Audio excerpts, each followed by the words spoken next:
Oh, it's on! Ladies and gentlemen, welcome to the second episode of The Pitch Unhinged, a sports debate in which we bring up unhinged questions and have a debate about them. Just like last week, we will be going through three questions. This time we're doing NFL. This time we will be doing 3 minutes, then 4 minutes, and then 5 minutes. Our first question, the 3 minute question, we are on the clock. The quarterback and wide receiver market has been rising. These guys are getting more money than ever before. And the salary cap is rising, but not as fast. Do you believe the salary cap will continue to rise with the market, or will this market crash at some point?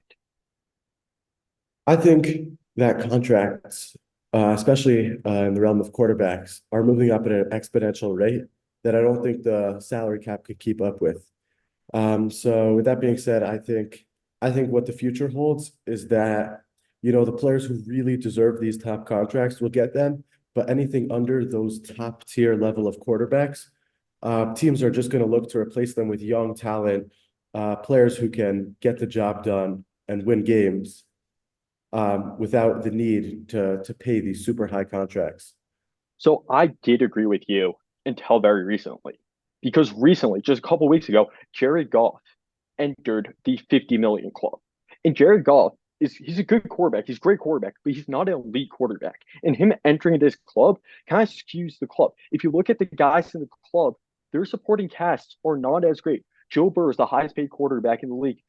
His team just had to move off of Joe Mixon. They're having issues with T. Higgins. You look at Justin Herbert, the Chargers, they just had to move off of Eckler. They had to move off of Keenan Allen. They had to move off of Mike Williams. You look at Jalen Hurts and the Philadelphia Eagles. Hurts is the number five most paid quarterback in the league with $51 million. The Eagles also have Brown and Smith, who together, the three of them, their quarterbacks, their contracts work up to $108 million, which is 42% of the Eagles' pay cap, that $255 million.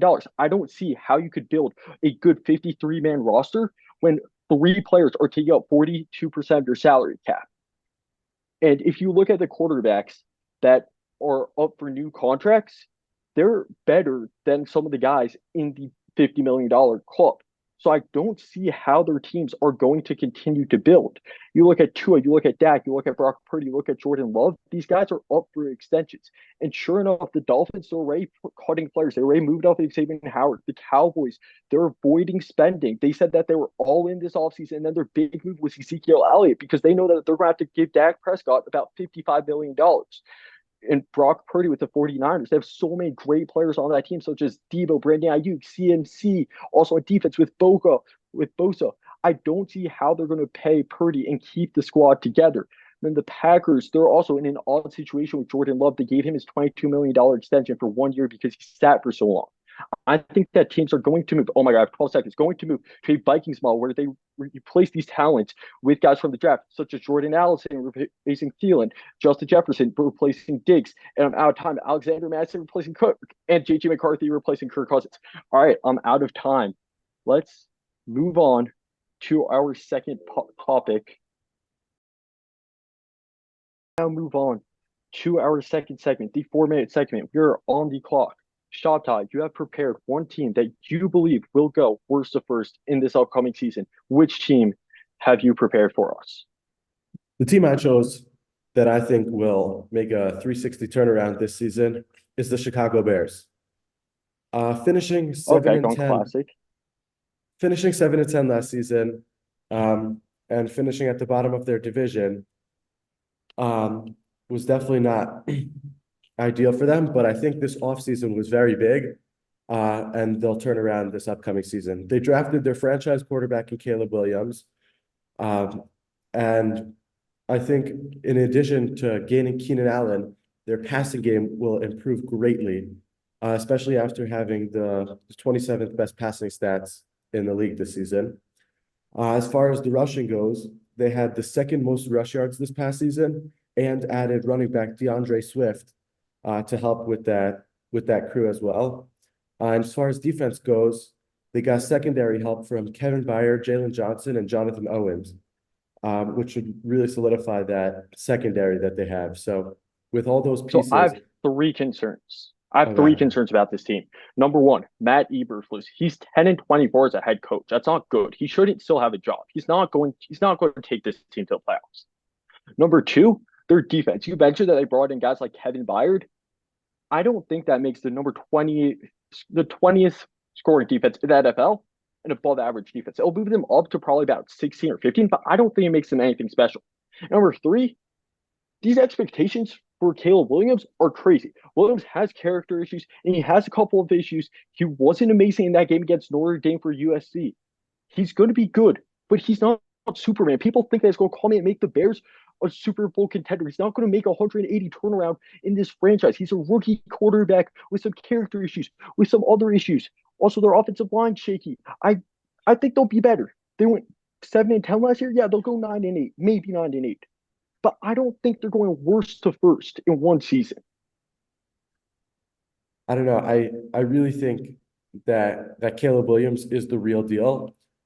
And when putting these weapons around him, I think it's going to be a really high-flying offense that could do something in the playoffs this year. Not even saying that this upcoming season necessarily for them will be the breakthrough, but I think, 2-3 years to come, again, like you said, maybe they'll find that new coach that can help them, and maybe they'll get that other piece, solidify the line for him. But I see this team really making a turnaround. I agree with what you said about the weapons in the passing game. They got incredible guys. They got two very good, very capable pass catching tight ends. They have amazing receiving core with Odunze, DJ Moore, Keenan Allen. I'm concerned about their running back room because if you look at Swift, he was starting to fall off a little bit with the Lions, and they went to the Eagles. Last time we saw a running back have a breakout season with the Eagles and then go somewhere and get it back in free agency, it was Miles Sanders, who was not good, to say the least. It was very ugly with the Panthers. We got 30 seconds left. I don't think Swift will be as incredible as some people think. I don't think Caleb Williams will be as incredible as some people think. They'll definitely be better. I have them winning 9 games this season. I see your point, though. All right. All right. We have 22 seconds left. Why don't we just move on to our third and final topic for the day? With that said, I'm going to start the timer on our third and final topic. Stephon Diggs, CJ Stroud, and the Houston Texans. Is the hype surrounding them legit or not? Yes or no? Why or why not? Shoptie, go ahead. Oh, it's legit. The Texans are going to be for real this season. Finishing 10-7 last season and winning their division was incredible for them, especially with their new rookie quarterback, CJ Stroud, who won Rookie of the Year, as well as throwing for 4,100 yards and 23 touchdowns, while only throwing 5 interceptions.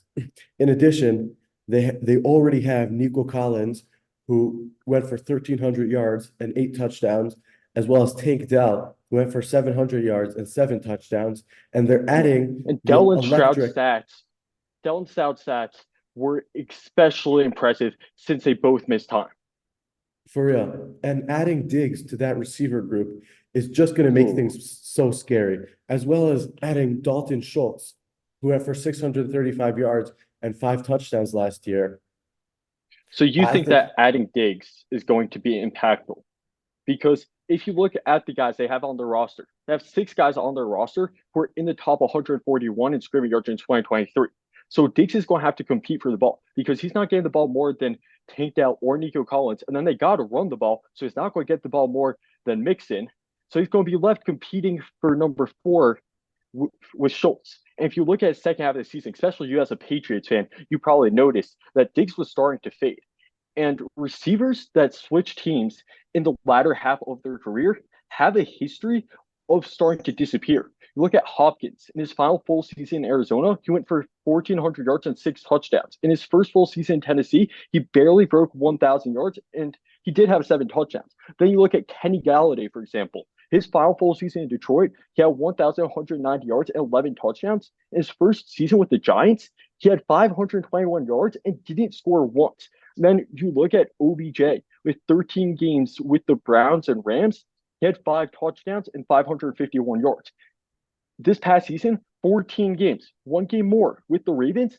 He only had 565 yards, around the same amount of yards, but only 3 touchdowns. when these receivers move over teams into a new system in the latter half of their career, they tend to fall off. So I'm going to agree with you. I love CJ Stroud. I love Tank Dell. I love Will Anderson. I love this defense. Danielle Hunter's a huge upgrade with 16 and a half sacks last year. But I would stay away from Stephon Diggs in fantasy, and I'd take his under on yards, targets, receptions, and touchdowns. I'm going everything with the under with Stephon Diggs. Hey, and I think I agree with you on that. But I think, especially with an older receiver switching to such a team, we know how they decline, which is perfect for Diggs at this point in his career, where he's not going to need to carry the load that he did just now in Buffalo. He's going to have all these targets around him to kind of lessen the load for him, which will deflate his stats, no doubt. He's going to go down next year, since that there are so many receivers around him that are also going to be making plays. But I think, if anything, that'll only be better for the Texans to really spread the ball. And we do know that Diggs is capable of being that elite receiver, especially in clutch time. Yeah, Minneapolis Miracle. Yeah, besides for the Diggs point, I agree with you. The AFC South is very shaky. The Titans and Colts don't know what they're going to get from their unproven sophomore quarterbacks. The Jaguars went 1-5 to finish the year last year and did too much to change that. Meanwhile, as we already discussed, the Texans' offense is on the rise, and their defense isn't talked about as much, but it's also very good. It was the number 11 scoring defense last year, and they basically replaced Greenard with Hunter. Hunter had 16.5 sacks in 2023. Greenard had 12.5, so they're adding 4 sacks. I also think Will Anderson will be better with a better counterpart. And then you have Stingley and Peter, 2 young guys on the back end, 2 very good players on the back end. I definitely have them going deep in the playoffs. With 40 seconds on the clock, do you think they can win the Super Bowl? The Super Bowl, that's a big question. I'm going to say no. I'll tell you no, and here's why. They're still a very young team. It's going to take time to gain that cohesiveness. And I also think Patrick Mahomes and the Chiefs are still just too scary, and I don't see them getting over that hump. They had the second most missed tackles this past season, as well as the fourth highest completion percentage against. And those are just stats that you can't have as a Super Bowl winning team. All right, well said. They'll be good, but we don't know if they'll be able to get over the hump. And so to wrap things up, like and subscribe, hit the bell to see more of our videos. Thank you very much for watching. We'll see you next time. See ya.